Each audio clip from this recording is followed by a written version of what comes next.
Hello, this is a demonstration of the Pittsburgh District Geospatial Section's 2021 Congressional Story Map and Dashboard.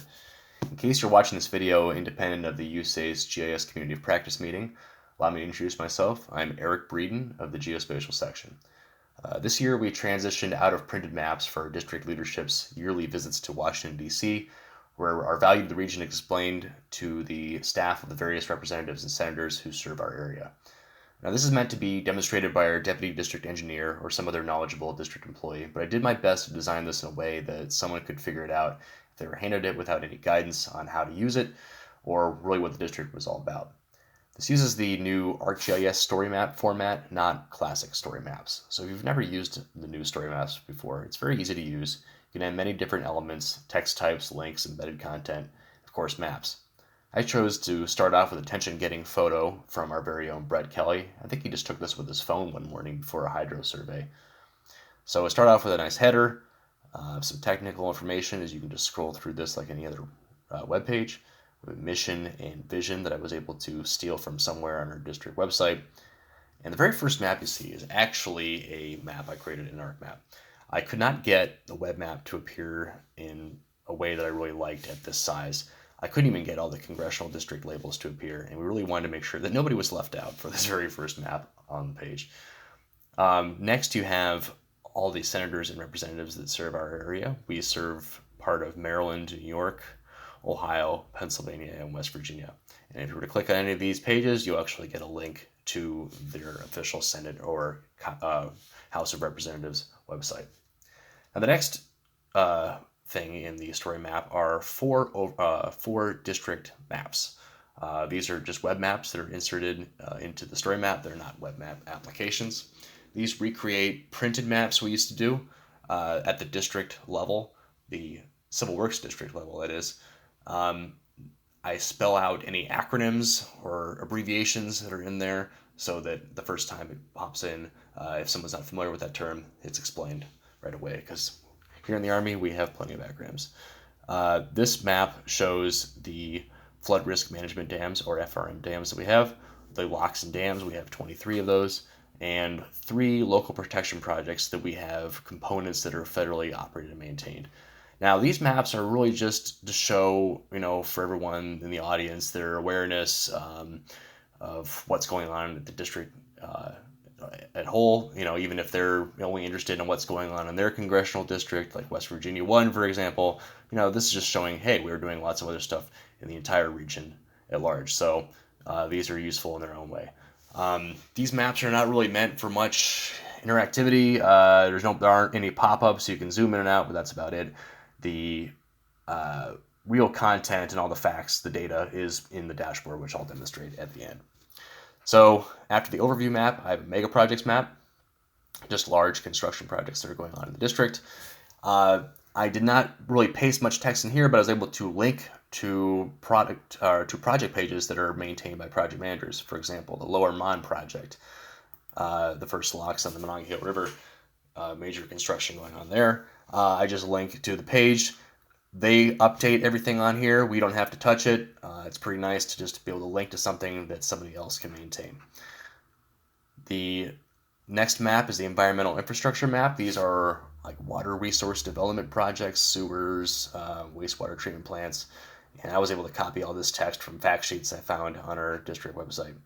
So there it is, showing all the environmental infrastructure projects. And the very last map is a catch-all for 5 different programs: the Continuing Authorities Program, the Floodplain Management Services Program, International and Interagency Services, Planning Assistance to States, and Silver Jackets. Again, a lot of text in here, but I didn't have to write any of it. I just stole it from the website. Threw it all in here in the map. Now that's it for the story map, actually. The very last thing in here is a link to the dashboard. So I'll open up the dashboard in a new tab. And I had to use the entire screen to fill in with all the widgets that I needed. Let's go through them all right now. On the left, I have a side panel widget containing a category selector widget.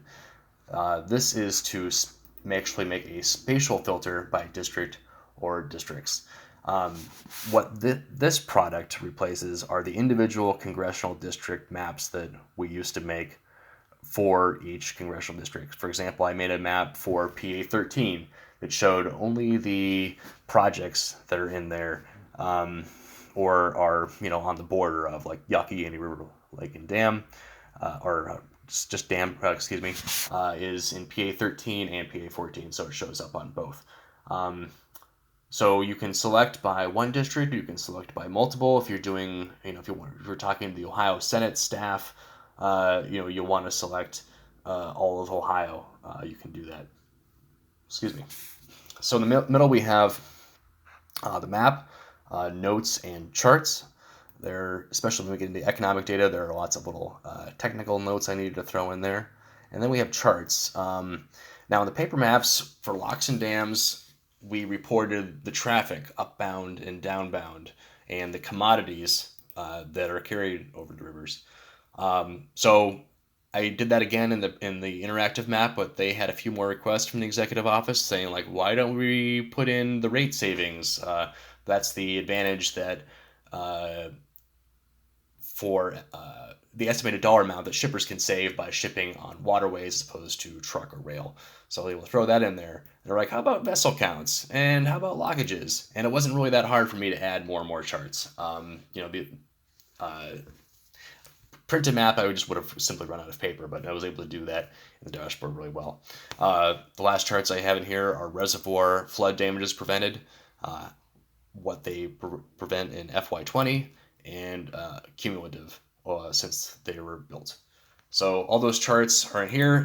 They're all filtered if you were to select a filter, and I'll demonstrate that by the end of the demonstration. On the right, I have a legend. I had to make that legend in ArcMap and actually paste it in as embedded content because of how complex it is. I try to keep the symbology to be exactly what it was in the printed products. So for locks and dams, they really wanted a lot of detail on that. They wanted to show the level of service that a lock and dam has. So whether or not it's open 24 hours a day or if it's open by appointment only. They wanted to show the chamber sizes of the locks and dams. And if it has an auxiliary chamber, the ones in the Ohio River have a main and auxiliary, but some of the ones that are on the other rivers don't. So that's all in there. This is stuff that I could not really put in a simple web map legend, so I just pasted it in myself. And the very last thing that's on here are list widgets. These are just showing every layer. You can click on any of these and it will actually zoom to that project and pull up a pop-up. So after all those, if you were to go through all those lists, let's go to the map. You can click on anything, and I have some very detailed pop-ups come up. So let's click on a lock and dam. I accidentally clicked on the mega project. There we go. Here's Montgomery lock and dam. I put in what district it's in. If it's in more than one district, I would have that there. Level of service and chamber size I explained, and then go through all this economic data. Again, all things that I couldn't report on paper very well, but we're able to do this on ArcGIS Online. A FRM dam, those flood control dams, very similar concept. Throw in their congressional district, flood damage prevented, and what they're even authorized for.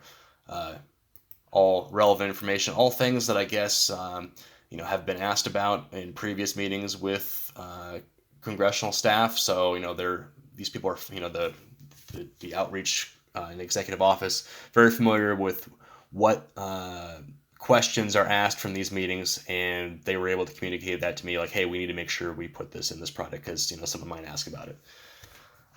So finally, let's demonstrate the filter. I put in notes in here just to remind people, hey, this is a spatial filter.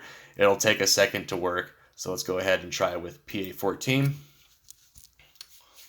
So what it's going to do is it's going to make a selection on everything that is in PA 14 and zoom to that and only show that.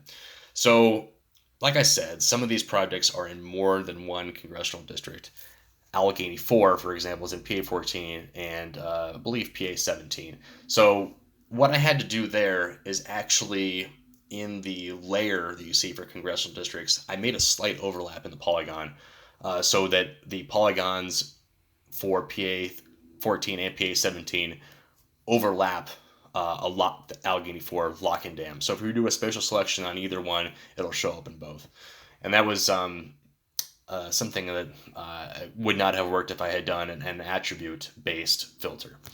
So the pop-ups that I demonstrated before still work. The only change besides what you're seeing in the map is that the charts are also filtered. So now you only see locks and dams that are within that congressional district, and only see the reservoirs. If you were to wanted to go back to the entire district, you can uncheck the filter, and that is pretty much it. The executive office really liked this solution, and now that we've done this, they want it from now on, and I hope to be able to use a lot of the framework of what I did in 2021 next year. Hopefully not too much will change, and it'll be a little bit less of an effort going forward. But honestly, this didn't really take much longer to build than doing the printed maps, and I'm able to make, what might have been a major change on paper much quicker in the ArcGIS Online. So thank you for listening. I'll go ahead and take any questions you have for the remainder of the session. Thank you.